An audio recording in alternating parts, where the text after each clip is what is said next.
തിയേറ്ററിൽ ഭയങ്കര ഹിറ്റായ ഒരു സിനിമ OTT-യിലേക്ക് വരുമ്പോൾ അധികം അങ്ങോട്ട് വർക്കാകുന്നില്ല. എന്തായിരിക്കും കാരണം?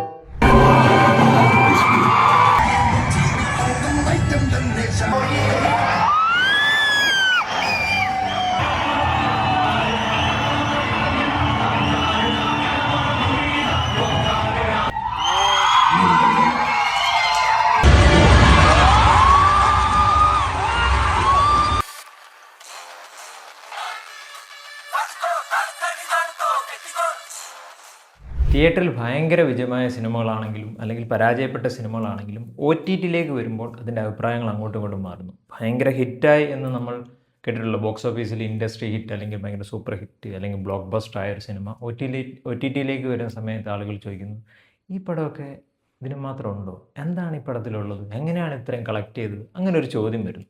തിരിച്ച് ഭയങ്കരമായ തിയേറ്ററിൽ പരാജയപ്പെട്ട അല്ലെങ്കിൽ ബോക്സ് ഓഫീസിൽ വേണ്ടത്ര രീതിയിൽ ശ്രദ്ധിക്കപ്പെടാതെയോ അല്ലെങ്കിൽ വേണ്ട ഒരു കളക്ഷൻ കിട്ടാതെയോ വരുന്ന സിനിമകൾ OTT-യിലേക്ക് വരുമ്പോൾ എന്താ ഈ പടം നല്ലൊരു പടമായിരുന്നല്ലോ, എന്തുകൊണ്ടാകാം ഇത് വിജയിക്കാതെ പോയത്? ഇത് റിവ്യൂ കൊണ്ടാണോ അല്ലെങ്കിൽ ആളുകൾ ഇതിനെ ഡിഗ്രേഡ് ചെയ്തുകൊണ്ടാണോ എന്നൊക്കെ ഒരു ചോദ്യം വരാറുണ്ട്. അതിനെപ്പറ്റിയാണ് ഞാൻ ഈ ഒരു വീഡിയോയിൽ സംസാരിക്കാൻ പോകുന്നത്. പ്രധാനമായിട്ടും നമുക്ക് പറയാനുള്ളത് theatre watch and OTT watch ഇത് കംപ്ലീറ്റ്ലി ഡിഫറെൻ്റ് ആയിട്ട് പോകുന്ന കാര്യങ്ങളാണ്. അതായത് എസ്പെഷ്യലി കൊറോണയ്ക്ക് ശേഷം നമ്മൾ OTT-ക്ക് ഒരു പരിധിക്ക് അപ്പുറത്തോട്ട് ഇമ്പോർട്ടൻസ് കൊടുക്കുന്നുണ്ട്. OTT-യിൽ മാത്രം ഇറങ്ങുന്ന സിനിമകളും ഇപ്പോൾ വന്നിട്ടുണ്ട്. തിയേറ്ററിക്കൽ ഒരു വിസിറ്റ് അല്ലെങ്കിൽ തിയേറ്ററിൽ പോയി കാണേണ്ട അല്ലെങ്കിൽ തിയേറ്റർ വാച്ച് ഡിമാൻഡ് ചെയ്യുന്ന സിനിമകളും ഉണ്ട്. അത് നമുക്ക് അതിനെപ്പറ്റി സംസാരിക്കാം. ഈ സിനിമ എന്ന് പറയുന്ന സാധനം നമ്മളൊരു ഡാർക്ക് റൂമിൽ ഭയങ്കര സൗണ്ട് സിസ്റ്റത്തിൽ വളരെ വലിയൊരു സ്ക്രീനിൽ നമ്മൾ കാണുകയാണ്. സോ അത് നമുക്ക് തരുന്നൊരു ഇമ്പാക്റ്റ് എന്ന് പറയുന്നത് വളരെ വലുതാണ്. അതിന് എങ്ങനെയൊക്കെ നമ്മൾ വീട്ടിൽ സെറ്റ് ചെയ്താലും നമ്മൾ എത്ര കൂടിയ ഒരു ഹെഡ്സെറ്റ് വെച്ചത് കേട്ടാലും അല്ലെങ്കിൽ കണ്ടാലും തിയേറ്ററിൽ കിട്ടുന്നൊരു എക്സ്പീരിയൻസ് ഒരിക്കലും OTT-ക്ക് കൊണ്ടുതരാൻ പറ്റില്ല. അവിടെ തന്നെയാണ് പ്രധാനമായിട്ടും ഈ പറയുന്ന പല പടങ്ങളും ഭയങ്കരമായിട്ട് ഹിറ്റാകുന്നു അല്ലെങ്കിൽ നമ്മൾ എൻജോയ് ചെയ്യുന്ന കാര്യങ്ങളൊക്കെ OTT-യിലേക്ക് വരുമ്പോൾ നമുക്ക് മിസ്സാകുന്നു. ഫോർ എക്സാമ്പിൾ ഒരു ഫൈറ്റ് സീൻ തന്നെ എടുക്കാം. ഫൈറ്റ് സീനിൽ അത് എടുത്തു വെച്ചേക്കുന്നത് കൊണ്ട് അതിൻ്റെ സൗണ്ട് എഫക്റ്റുകൾ കൊണ്ടോ നമുക്കത് ഫീൽ ചെയ്യും. ഒരാളെ ഇടിക്കുന്ന ഒരു സീൻ വരുന്ന സമയത്ത് നമുക്കത് ഫീൽ ചെയ്യും, അവന് കൊള്ളതായിട്ടോ അല്ലെങ്കിൽ അവന് കൊണ്ടതായിട്ടോ അവൻ തെറിച്ച് പോകുന്നതൊക്കെ നമുക്കൊരു ഫീൽ ചെയ്യും. നേരെ മറിച്ച് അത് OTT-യിലേക്ക് വരുമ്പോൾ നമ്മളൊരു നോർമൽ ഒരു സൗണ്ട് സിസ്റ്റത്തിൽ, അതായത് ഇപ്പോൾ ഒരു തിയേറ്ററിൻ്റെ ആണെങ്കിൽ ഒരു 64 ചാനലൊക്കെ വരുന്ന അത്രയും വലിയൊരു സൗണ്ട് സിസ്റ്റമുള്ള നല്ല തിയേറ്ററുകളെ പറ്റിയാണ് ഞാൻ പറയുന്നത്. അങ്ങനെ ഒരു തിയേറ്റർ നമ്മളത് കാണുന്നത് നമ്മൾ നേരെ TV-യിലേക്കോ അല്ലെങ്കിൽ ഈ പറയുന്ന മൊബൈൽ ഫോണിലേക്കോ വരുമ്പോൾ 2 ചാനലിലേക്ക് ഒതുങ്ങുകയാണ്. സോ അവിടെ തന്നെ ഒരു ഡിഫറൻസ് ഉണ്ട്. സോ തിയേറ്ററിക്കൽ എക്സ്പീരിയൻസ് എന്ന് പറയുന്നത് ഭയങ്കരമായ അതൊരു വലിയ കാര്യമാണ്. അതിനെ ഒരിക്കലും നമുക്ക് OTT-യിൽ നമ്മളൊരു ഫോണിൽ കിട്ടുന്ന ആ ഫീൽ ഒരിക്കലും തിയേറ്ററിൽ കാണുന്ന ഒരു ഫീൽ നമുക്ക് ഒരിക്കലും OTT-യിൽ കൊണ്ടുവരാൻ പറ്റില്ല. പിന്നീട് പറയേണ്ടതെന്ന് വെച്ചാൽ നമ്മളൊരു വലിയൊരു ലാർജ് ഓഡിയൻസിൻ്റെ കൂടെ ഇരിക്കുന്നു. അതൊരു കളിയാക്കൽ പോലെ ആവും. നമ്മൾ ഈ മൾട്ടിപ്ലെക്സിലൊക്കെ പോയി എന്ത് കണ്ടാലും അനങ്ങാതിരുന്ന് സിനിമ കാണുന്ന ഒരു കൺസെപ്റ്റല്ല ഞാൻ പറയുന്നത്. അത്യാവശ്യം ഓളൊക്കെ വെച്ച് നമ്മളൊരു വലിയ പാക്ഡായിട്ടൊരു തിയേറ്ററിൽ നമ്മളിരുന്ന് കാണുന്ന സമയത്ത് ഒരു ചെറിയ തമാശയാണെങ്കിൽ പോലും നമ്മളത് എൻജോയ് ചെയ്യും. അതെന്താ ചിലപ്പോൾ ഒരു സൈക്കോളജിക്കൽ ഇതായിരിക്കും. മറ്റുള്ളവർ ചിരിക്കുന്ന സമയത്ത് നമുക്ക് ഓട്ടോമാറ്റിക് ഒരു ചിരി വന്ന് അതാണ് നമ്മളെ ആ ഒരു തിയേറ്റർ രണ്ടാമത് വാച്ച് ചെയ്യാൻ വേണ്ടിയിട്ടും അല്ലെങ്കിൽ പിന്നെയും ഒരു തിയേറ്ററിക്കലി കിട്ടുന്നൊരു എക്സ്പീരിയൻസ് നമുക്ക് അതുണ്ട്. കുറേ ആളുകളുടെ കൂട്ടത്തിലിരുന്ന് അത് കാണുമ്പോൾ അത്രയും വലിയൊരു ഡാർക്ക് റൂമിൽ ഭയങ്കര വലുതായിട്ട് ആ വിഷ്വൽ കാണുന്ന സമയത്ത് എസ്പെഷ്യലി സൗണ്ട് സിസ്റ്റത്തെ പറ്റി എടുത്ത് പറയണം. സൗണ്ട് സിസ്റ്റം എന്ന് പറയുന്നത് എനിക്ക് തോന്നുന്നു 50% എങ്കിലും മിനിമം നമ്മുടെ ആ കാഴ്ച നമുക്ക് ആ ഒരു സാധനത്തിന് കിട്ടുന്ന ഫീല് കൂട്ടാൻ വേണ്ടിയിട്ട് സൗണ്ട് സിസ്റ്റത്തിന് പറ്റും. ആ തിയേറ്ററിക്കലി കിട്ടുന്ന ആ ഒരു എഫക്റ്റിനും. പക്ഷെ നേരെ മറിച്ച് നമ്മൾ OTT-യിലേക്ക് വരുമ്പോൾ നമ്മൾ കൺവീനിയൻ്റ് ആണ് എപ്പോഴും അവിടെ നോക്കുന്നത്. നമ്മളിപ്പം ഒരു യാത്രയ്ക്ക് പോകുമ്പോഴോ അല്ലെങ്കിൽ വീട്ടിൽ ചുമ്മാ ഇരിക്കുന്ന സമയത്തോ നൈറ്റ് ടൈമിലോ ഒക്കെയാണ് നമ്മളൊരു സിനിമ കാണുന്നത്. അപ്പോൾ ആ സിനിമ കണ്ടുകൊണ്ടിരിക്കുന്ന സമയത്ത് നമുക്ക് ചിലപ്പം ഇടയ്ക്ക് നമ്മൾ ഫുഡ് കഴിക്കും, അല്ലെങ്കിൽ നമുക്കൊരു കോള് വരും, അല്ലെങ്കിൽ നമ്മൾ അതിൻ്റെ ഇടയ്ക്ക് വേറൊരു സോഷ്യൽ മീഡിയയിൽ എടുത്ത് നോക്കും. ഇങ്ങനത്തെ ഭയങ്കരമായ ഡിസ്ട്രാക്ഷൻസ് ഉള്ളൊരു സമയത്താണ് നമ്മൾ OTT-യിലൊരു പടം കാണുന്നത്. എടുത്തു പറയേണ്ടത് നമ്മുടെ മലയാളത്തിലെ തന്നെ ഏറ്റവും വലിയൊരു ഹിറ്റായ ഒരു ലോക എന്ന് പറയുന്ന സിനിമ. അത് മലയാളത്തിൻ്റെ ഇൻഡസ്ട്രി ഹിറ്റാണ്. മലയാളത്തിന് ആദ്യമായിട്ട് 300 കോടി കളക്ട് ചെയ്ത പടമാണ്. അതിനെപ്പറ്റിയൊന്നുമല്ല എനിക്ക് സംസാരിക്കാനുള്ളത്. ആ സിനിമ OTT-യിലേക്ക് വന്നപ്പോൾ ഇതിനകത്ത് എന്താണുള്ളതെന്ന് ചോദിക്കുന്ന ഒരു കൈൻഡ് ഓഫ് ഓഡിയൻസ് വന്നു. അതിന് പറയുന്ന ഈ സോഷ്യൽ മീഡിയയിൽ വരുന്ന എസ്പെഷ്യലി പോസ്റ്റുകളെ പറ്റിയാണ്. ഒരു കമ്പാരിസൺ വരും. ഈ സിനിമ ഇത്രയും കളക്ട് ചെയ്യേണ്ട ആവശ്യമുണ്ടായിരുന്നു, പഴയ സിനിമകളൊക്കെ കണ്ടിട്ടില്ലേ, അതുപോലെ ഇത് റീവാച്ച് ചെയ്യാൻ പറ്റും. ഡെഫിനറ്റ്ലി പഴയ സിനിമകൾക്ക് കൊടുക്കുന്ന ഒരു റീവാച്ച് ചിലപ്പോൾ ഇന്നത്തെ സിനിമകൾ ഉണ്ടാകില്ല. എന്നാൽ പോലും തിയേറ്ററിൽ നമ്മളത് എക്സ്പീരിയൻസ് ചെയ്ത ഫീൽ എന്ന് പറയുന്നത് കംപ്ലീറ്റ്ലി ഡിഫറെൻ്റ് ആണ്. അതുപോലെയാണ് കാന്താര എന്ന് പറയുന്ന സിനിമ, എസ്പെഷ്യലി കാന്താര 2 ഭയങ്കരമായ ഒരു തിയേറ്ററിക്കൽ എക്സ്പീരിയൻസ്. തിയേറ്ററിൽ കാണാൻ പോകുമ്പോൾ അല്ലെങ്കിൽ തിയേറ്ററിൽ ഇരുന്നൊരു പാക്ഡ് ആളുകളോടിരുന്ന് കാണുമ്പോൾ കിട്ടുന്ന അതിൻ്റെ ഒരു അംശം പോലും നമുക്ക് ചിലപ്പം OTT-യിൽ കിട്ടാനില്ല. ഇപ്പം റീസെൻ്റ്ലി വന്ന വാഴ 2 ആയിക്കോട്ടെ, ആട് 3 ആയിക്കോട്ടെ, മോഹിനിയാട്ടം 2, അതിനകത്ത് വാഴ 2-ൻ്റെ ഒരു ഇൻസിഡൻറ്റ് പറഞ്ഞു. ഇതിനെ ബേസ് ചെയ്തിട്ടല്ല, എന്നാൽ പോലും വാഴ 2-ൻ്റെ ഒരു തിയേറ്റർ സീനിനെ പറ്റി ഒരുപാട് ചർച്ചകൾ ഇപ്പോൾ നടക്കുന്നുണ്ട്. ഭയങ്കര മോശമായ, ഇതൊക്കെയാണോ ഒരു തമാശ, പഴയ കാലത്തെ തമാശകൾ എന്നൊക്കെ പറഞ്ഞിട്ട് ഒരുപാട് ഡിബേറ്റുകൾ നടക്കുന്നുണ്ട്. അൺവാണ്ടഡ് ആണ്. ആ സിനിമ കഴിഞ്ഞു, ആ സിനിമ തിയേറ്ററിൽ ഓടി വലിയൊരു വിജയം കണ്ടെത്തി, വലിയൊരു ടീമിനെ നമുക്ക് കിട്ടി. എനിക്ക് തോന്നുന്നു ഇന്ത്യൻ സിനിമയിൽ തന്നെ അങ്ങനൊരു അതുപോലൊരു സിനിമ, ഇതുപോലൊരു ന്യൂ കമേഴ്സിനെ വെച്ചിട്ട് ഇതുപോലൊരു ഇൻഡസ്ട്രി ഹിറ്റ് അടിക്കുക എന്ന് പറയുന്നത് ചിലപ്പോൾ മറ്റ് ഇൻഡസ്ട്രികൾക്ക് ചിന്തിക്കാൻ പോലും പറ്റില്ല. ബാഹുബലിയോ ഒരു KGF ഉണ്ടാക്കുന്നവർക്ക് പോലും ഇതുപോലൊരു സിനിമ സംഭവിപ്പിക്കാൻ പറ്റില്ല.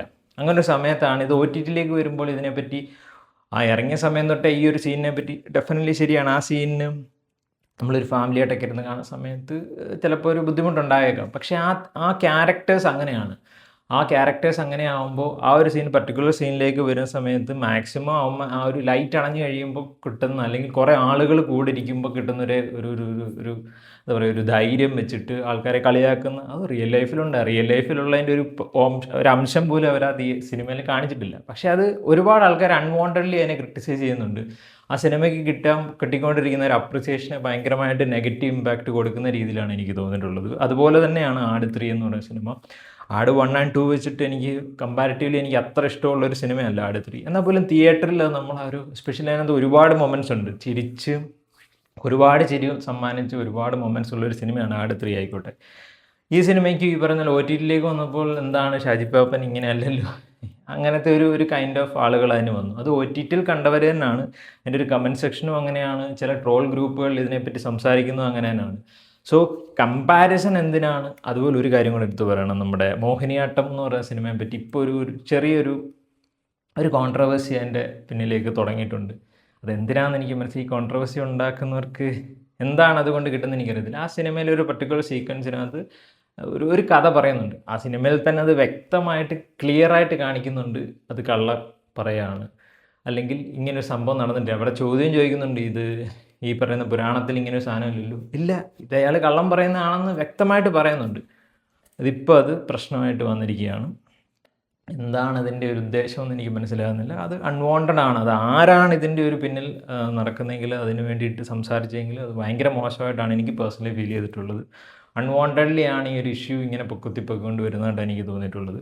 സോ നമ്മൾ ബാക്ക് ടു OTT. സോ നമുക്ക് സിനിമകളെ രണ്ടായിട്ട് തന്നെ ഇനി തരംതിരിച്ചേ പറ്റൂ. അത് ചില സിനിമകൾ OTT-യിൽ മാത്രം നമുക്കൊരു ഫീൽ ചെയ്യുന്ന സാധനമുണ്ട്, അല്ലെങ്കിൽ തിയേറ്ററിൽ ഭയങ്കരമായിട്ട് എൻജോയ് ചെയ്യും. 2 സിനിമകളും ഇപ്പോൾ ഉണ്ട്. OTT-യിൽ മാത്രം വർക്കൗട്ട് ആകുന്ന സിനിമകളുണ്ട്, തിയേറ്ററിൽ മാത്രം വർക്കൗട്ട് ആകുന്ന സിനിമകളുണ്ട്.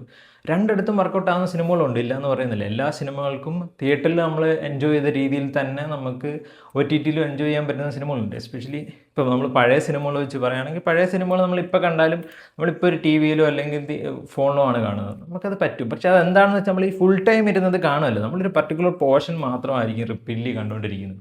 അതുകൊണ്ടാണ് ഈ പറയുന്ന ഡിസ്ട്രാക്ഷൻ എന്ന് പറയുന്ന സാധനം തിയേറ്ററിലേക്ക് വരുമ്പോൾ ഉണ്ട്. തിയേറ്ററിൽ കയറി ഫോൺ നോക്കിയിരിക്കുന്ന ആളുകളുണ്ട്, ഞാൻ അവരെ പറ്റിയല്ല പറയുന്നത്. തിയേറ്ററിൽ നമ്മൾ സിനിമ കണ്ടുകൊണ്ടിരിക്കുന്ന സമയത്ത് നമ്മളെ മറ്റൊരു കാര്യം നമുക്ക് ഡിസ്ട്രാക്ഷൻ ഇല്ല. നമുക്ക് കോൾ വന്നാൽ നമ്മൾ സൈലൻറ്റിലായിരിക്കും, അല്ലെങ്കിൽ മറ്റുള്ള ആളുകൾ നമ്മളെ ഡിസ്റ്റർബ് ചെയ്യും. നമുക്ക് ഭക്ഷണം കഴിക്കാൻ പോകണമെന്ന് തോന്നിയപ്പോൾ ഇൻ്റർവെൽ വരെ നമ്മൾ വെയിറ്റ് ചെയ്യണം. അല്ലാതെ നമ്മൾ ഇടയ്ക്ക് പോയി കഴിക്കുക, പിന്നെ അത് ഓഫ് ചെയ്ത് വെച്ചിട്ട് പിന്നെ പോവുക, അല്ലെങ്കിൽ കുറച്ച് പോർഷൻ ഫാസ്റ്റ് ഫോർവേഡ് ചെയ്ത് കളയുക, അങ്ങനത്തെ ഓപ്ഷനൊന്നുമില്ല. നമ്മളത് കണ്ടു കഴിഞ്ഞാൽ നമ്മൾ അതിലേക്ക് മാത്രം ഫോക്കസ് ആയിരിക്കുക. ഒരു ഡാർക്ക് റൂമിൽ അങ്ങനെ ഒരു രീതിയിൽ കാണുമ്പോൾ നമുക്കത് എൻജോയ് ചെയ്യാൻ പറ്റും. ഡെഫിനറ്റ്ലി അത് ഡിഫറെൻ്റ് ആണ്. ഇപ്പോൾ ഞാൻ എക്സാമ്പിൾ പറയും, ഇനി വരാൻ പോകുന്ന വാരാണസി എന്ന് പറയുന്നൊരു സിനിമയുണ്ട്, രാജമൗലി അദ്ദേഹം ഡയറക്റ്റ് ചെയ്യുന്നത്. സോ ആ സിനിമ വരാൻ പോകുന്നത് 1:1 എന്ന് പറയുന്ന IMAX ഫോർമാറ്റിലാണ്. അത് ഒരു സ്ക്വയർ ടൈപ്പിലായിരിക്കും അത് വരുന്നത്. അൺഫോർച്ചുനേറ്റ്ലി ഇന്ത്യയിൽ അത് ഒരു തിയേറ്റർ എന്തോ ഉള്ളൂ ആ ഒരു ഫോർമാറ്റിൽ വരുന്നത്. എന്തിനാണ് അദ്ദേഹം അങ്ങനെ ചെയ്യുന്നത്? നോർമലി എല്ലാവർക്കും കാണാം, ഇതിൽ ചെയ്താൽ മതി. പക്ഷേ അദ്ദേഹത്തിൻ്റെ ആ വിഷൻ ചെയ്തിരിക്കുന്നത് അങ്ങനെയാണ്. അപ്പോൾ ആ സിനിമ അങ്ങനെ ഒരു തിയേറ്ററിൽ കാണണമെന്നാണ് അദ്ദേഹത്തിൻ്റെ ആഗ്രഹം. അങ്ങനെ ഒരു സ്ഥലത്ത് എയർ ചെയ്യണമെന്നാണ് അദ്ദേഹത്തിൻ്റെ ആഗ്രഹം. അപ്പോൾ തിയേറ്ററിൽ മസ്റ്റായിട്ട് ആ തിയേറ്ററിൽ തന്നെ കാണേണ്ട രീതിയിലാണ് ആ സിനിമ ഡിസൈൻ ചെയ്തിരിക്കുന്നത്. ഇൻക്ലൂഡിങ് അത് ഷൂട്ട് ചെയ്യുന്ന സമയത്തായിക്കോട്ടെ, അല്ലെങ്കിൽ അതിൻ്റെ പ്രീ പ്രൊഡക്ഷൻ ടൈമിലും പോസ്റ്റ് പ്രൊഡക്ഷൻ ടൈമിലും ഒക്കെ അദ്ദേഹം ആ ഒരു രീതിയിലാണ് അതിനെ ചിന്തിച്ചിരിക്കുന്നത്. ആ സിനിമ ഒ ടി ടിയിലേക്ക് വരുമ്പോൾ അങ്ങനെ കാണേണ്ട ഒരു സിനിമ നമ്മളൊരു ചെറിയ സ്ക്രീനിൽ, ഒരു ഫ്ലാറ്റ് സ്ക്രീനിൽ, ഒരു കുഞ്ഞു സിനിമ ഇതിലേക്ക് വരുന്ന സമയത്ത് അതിന് ഒരുപാട് പ്രശ്നങ്ങൾ ചിലപ്പോൾ വരാം ഫ്യൂച്ചറിൽ, വരാതിരിക്കട്ടെ. എന്നാൽ പോലും ഈ ഒരു ഡിഫറൻസ് ഉണ്ട്. അത് അങ്ങനെ കാണേണ്ട ഒരു സാധനത്തിന് നമ്മൾ ഇങ്ങനെ കാണുന്നു. അപ്പോൾ നമുക്ക് എല്ലാവർക്കും ചോദിക്കാം, അപ്പോൾ അവിടെ മാത്രം കണ്ടാൽ മതിയോ, ഇവിടെ കാണുന്നവർക്ക് അത് എൻജോയ് ചെയ്യാൻ പറ്റേണ്ടതെന്ന് ചോദിക്കാം. പക്ഷേ ചില സിനിമകൾ അല്ലെങ്കിൽ ചില പ്രോഡക്റ്റുകൾ അങ്ങനെയാണ്. അങ്ങനെ കാണുമ്പോൾ മാത്രമേ ആ സിനിമയ്ക്കൊരു ഭംഗി ഉണ്ടാകത്തുള്ളൂ. ഒ ടി ടി എന്ന് പറഞ്ഞാൽ നമുക്ക് ഒ ടി ടി കാണുന്നവരെ നമുക്ക് ഒരിക്കലും മോശം പറയാനൊന്നും പറ്റില്ല. പക്ഷേ എന്നാൽ പോലും ആ ഒരു ഡിസ്ട്രാക്ഷൻ അല്ലെങ്കിൽ അതുകൊണ്ടാണ് ഈ പറയുന്ന സിനിമകൾ ഈ പറയുന്ന പോലെ തിയേറ്ററിൽ ഭയങ്കരമായിട്ട് ഹിറ്റാകുക, അല്ലെങ്കിൽ ഭയങ്കരമായിട്ട് അഭിപ്രായം കിട്ടുന്നൊരു, ഭയങ്കരമായിട്ട് പൊട്ടിച്ചിരിച്ചു എന്ന് പറയുന്ന സിനിമകൾ ഒ ടി ടിയിലേക്ക് വരുമ്പോൾ, ഇൻക്ലൂഡിങ് റിവ്യൂവേഴ്സിനെ വരെ നിങ്ങൾ പെയ്ഡല്ലേ, നിങ്ങൾ അതല്ലേ ഇതല്ലേ, അല്ലെങ്കിൽ നേരെ തിരിച്ചും സംഭവിക്കും. അത് ഭയങ്കരമായിട്ട് തിയേറ്ററിൽ മോശമാണെന്ന് പറയപ്പെട്ട ഒരു സിനിമ ഒ ടി ടിയിലേക്ക് വരുമ്പോൾ ഈ പറയുന്നത് നമുക്കൊരു കൺവീനിയൻ്റ്ലി ആണ് നമ്മൾ കാണുന്നത്. തിയേറ്ററിൽ ഒരു സിനിമ മൊത്തത്തിൽ ഇരുന്ന് കാണുന്ന സമയത്ത് പറയുന്ന ഒരു ഒരു ഒരു പാട്ട് വന്നു, എനിക്ക് ആ പാട്ട് കാണണ്ട, ഞാൻ അത് സ്കിപ്പ് ചെയ്ത് കളയുന്നു. അപ്പോൾ എൻ്റെ ഒരു സമയം പോയതായിട്ട് എനിക്ക് അവിടെ ഫീൽ ചെയ്യുന്നില്ല. പക്ഷേ തിയേറ്ററിലാണെങ്കിൽ ഒരു മോശം ഒരു ഒരു ഒരു ഒരു പർട്ടിക്കുലർ സീക്വൻസ് ഭയങ്കരമായിട്ട് നമ്മളെ ലാഗ് അടിപ്പിക്കുന്നത് കാണുമ്പോൾ നമ്മൾ സ്കിപ്പ് അടിച്ചല്ലേ 1.5-ലിട്ടോ 2-ലിട്ടോ നമ്മൾ കാണും, 2x-ലോ ഇട്ട് നമ്മൾ കാണുന്നു. ആ ഒരു ഓപ്ഷൻ നമുക്ക് തിയേറ്ററിലില്ല. ചിലപ്പോൾ അതുകൊണ്ടാകാം നമുക്ക് ഈ പറയുന്ന പോലെ ഒരു മോശം സിനിമ, ഒരു ഭയങ്കരമായിട്ട് ലാഗുള്ളൊരു സിനിമ തിയേറ്ററിൽ വർക്കൗട്ട് ആവാതെ വരുന്നത്.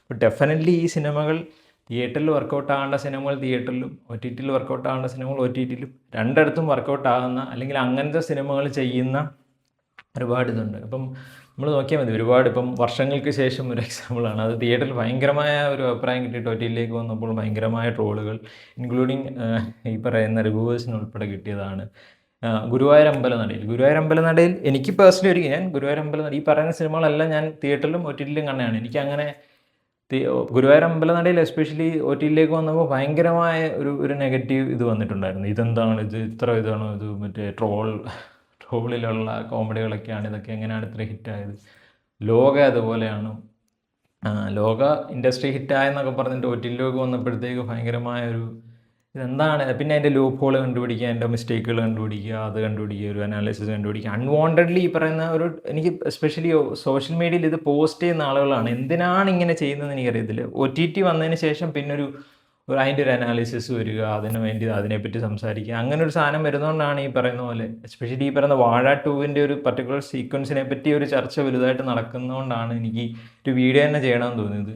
എസ്പെഷ്യലി ആ ഒരു വാഴ 2-ൻ്റെ ഡയറക്ടറിൻ്റെ ഒരു ഇൻ്റർവ്യൂ റീസെൻ്റ്ലി വന്ന് ഞാൻ കണ്ടിട്ടുണ്ടായിരുന്നു. അതിനകത്ത് അദ്ദേഹം പറയുന്നുണ്ട്, ആ തിയേറ്ററിൽ അദ്ദേഹം ഇതിനേക്കാൾ മോശമായ രീതിയിൽ അവരെ റിയാക്ട് ചെയ്യണമെന്നായിരുന്നു അദ്ദേഹത്തിൻ്റെ പ്ലാൻ. അത് പക്ഷേ ഒരു ലിമിറ്റഡ് ആക്കി. എന്നോട് ചോദിച്ചു കഴിഞ്ഞാൽ അത് ഏറ്റവും ഒരു പരിധിക്കപ്പുറത്തോട്ട് ചീത്ത വിളിക്കാതെ അങ്ങനത്തെ പരിപാടികളൊന്നും ഇല്ലാതെ, അതിനകത്ത് പറഞ്ഞ കാര്യങ്ങളൊക്കെ നല്ലതാണ്, മഹത്തരമായ കാര്യങ്ങളാണെന്നല്ല ഞാൻ പറയുന്നത്. പക്ഷെ അത് ആ സീൻ അങ്ങനെയാണ് വരേണ്ടത്, അങ്ങനെയാണ് ആ ക്യാരക്ടേഴ്സ്. അവരൊരിക്കലും ലൈറ്റ് ഓഫ് ചെയ്യുന്ന സമയത്ത് ഭഗവത്ഗീതയുടെ വചനങ്ങളല്ല അവിടെ പറയുന്നത്. അവന്മാരിങ്ങനെ പറയും, അവരുടെ ക്യാരക്ടേഴ്സ് അങ്ങനെയാണ്. ഇവന്മാർ തമ്മിലൊരു ബോണ്ട് ഉണ്ടാകാനും എതിർ ടീമുമായിട്ട് അതിൻ്റെ പേരിൽ ഒരു ക്ലാഷ് ഉണ്ടാകാൻ, അതൊക്കെയാണ് അവിടെ തുറന്നു വെച്ചിട്ടുണ്ടായിരുന്നത്. പക്ഷെ അത് ഒ ടി ടിയിൽ വന്നതിന് ശേഷം അത് ഭയങ്കരമായിട്ട് ക്രിട്ടിസൈസ് ചെയ്യുന്നു. പഴയ സിനിമകളുമായിട്ട് കമ്പാരിസൺ വരുന്നു. അതിൻ്റെ ആവശ്യമുണ്ടോ? നമ്മളൊരു കഥ എഴുതുമ്പോൾ അങ്ങനെയാണ്. ഇപ്പോൾ നമ്മൾ ഈ പറഞ്ഞ ഈ പൊളിറ്റിക്കലി കറക്റ്റ്നെസ് ഒക്കെ നോക്കിയിട്ട് നമ്മളിപ്പോൾ ഒരു കാര്യം എഴുതുന്നതുകൊണ്ട് നമുക്ക് ഒരുപാട് കാര്യങ്ങൾ വേണ്ടാന്ന് വെക്കേണ്ടി വരുന്നുണ്ട്. പണ്ട് ഇതൊന്നും ഇല്ലാതായിരുന്നു. പണ്ടത്തെ സിനിമകൾ മഹത്തരമായിരുന്നു, അല്ലെങ്കിൽ അന്നത്തെ ഡയലോഗുകൾ മഹത്തരമാണെന്നൊന്നുമല്ല ഞാൻ പറയുന്നത്. നല്ലതാണെങ്കിൽ നല്ലതാണ്, മോശമാണെങ്കിൽ മോശമാണ്, അത് പറയണം, അത് ഏതാണെങ്കിലും. പക്ഷേ അൺവാണ്ടഡ്ലി ഈ പറയുന്ന പോലെ ഒരു തിയേറ്റർ വരുന്ന സമയത്ത് ഈ പറയുന്ന പോലെ നല്ല സിനിമകൾ അല്ല ഇത്, അല്ലെങ്കിൽ ഇത് നല്ല സിനിമ ആയിരുന്നു, നിങ്ങൾ തിയേറ്ററിൽ നല്ലതാക്കിയില്ല എന്നും പറഞ്ഞൊരു കമ്പാരിസൺ വരുന്നു, മറ്റുള്ളവരെ കുറ്റപ്പെടുത്തുന്നു. അതെന്തിനാണ്?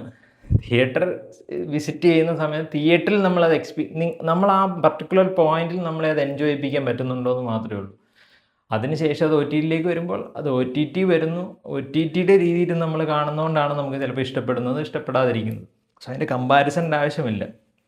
എന്തായാലും ഇനിയുള്ള കാലത്ത് ഒ ടി ടി മാത്രം വരുന്ന സിനിമകൾ വരാം, തിയേറ്ററിൽ വരുന്ന സിനിമകൾ വരാം. രണ്ടിടത്തും ഇത് റിലീസാകുന്ന സമയത്ത് അൺവാണ്ടഡ്ലി ഈ പറയുന്ന പോലെ ഒരു കമ്പാരിസൻ്റെയോ അല്ലെങ്കിൽ ഈ പടം മോശമാണ്, ഈ പടം നല്ലതാണ്, അല്ലെങ്കിൽ ഈ പടം നല്ലതാണ് മോശമാണെന്ന് പറയുന്നൊരു ഇതിലേക്ക് പോകേണ്ട ആവശ്യമുണ്ടായിട്ട് എനിക്ക് പേഴ്സണലി തോന്നുന്നില്ല. ഇതൊരു വലിയൊരു ചർച്ചയായിട്ട് ഇപ്പോൾ നടക്കുന്നുണ്ട്. ഇപ്പോൾ റീസെൻ്റ്ലി ഇറങ്ങിയ ഒരുപാട് നല്ല, എസ്പെഷ്യലി തിയേറ്ററിൽ ഹിറ്റായി അല്ലെങ്കിൽ നമ്മൾ പറയാറുണ്ട്, ഏതാണ് ഒരു സിനിമയ്ക്കകത്ത് പറയുന്നുണ്ട്, എല്ലാവർക്കും ഇഷ്ടപ്പെട്ടു എന്നുള്ളത് കൊണ്ട് അതൊരാൾക്ക് ഇഷ്ടപ്പെടണമെന്നുമില്ല, ഒരാൾക്ക് ഇഷ്ടപ്പെട്ടില്ല എന്ന് വിചാരിച്ചിട്ട് എല്ലാ ആൾക്കാർക്കും അതങ്ങനെ തിരിച്ചും വരേണ്ട ആവശ്യമില്ല. അതൊരു ഓരോ ആൾക്കാർക്കും ഓരോ ഡിഫറെൻറ്റ് ടേസ്റ്റുകളുണ്ട്, ഇഷ്ടങ്ങളുണ്ട്, അതിനനുസരിച്ചാണ് ഇരിക്കുന്നത്. സോ അതിന് വേണ്ടിയിട്ട് പറയുന്ന പോലെ ഒ ടി ടിയിൽ മോശമാണ്, നല്ല പടങ്ങളെ മോശമായിട്ട് കാണിക്കുന്നില്ല, മോശം പടങ്ങളെ നല്ലതായിട്ട് കാണിക്കുന്നു, അങ്ങനെ പറയേണ്ട ആവശ്യമില്ല. നമ്മൾ എവിടെയാണോ കാണുന്നത് നമുക്കത് ഇഷ്ടപ്പെട്ടോ ഇല്ലയോ, ദാറ്റ്സ് ഇറ്റ്, അത്രയേ ഉള്ളൂ പരിപാടി. സോ നിങ്ങളെ സംബന്ധിച്ച് നിങ്ങളുടെ അഭിപ്രായം പറയാം. നിങ്ങളൊരു സിനിമ തിയേറ്ററിൽ കാണാനാണോ ഇഷ്ടപ്പെടുന്നത്, അതോ ഒരു ഒ ടി ടിയിൽ കാണാൻ വേണ്ടിയിട്ടാണോ നിങ്ങൾ ഇഷ്ടപ്പെടുന്നത്? നിങ്ങളുടെ അഭിപ്രായം പറയാം.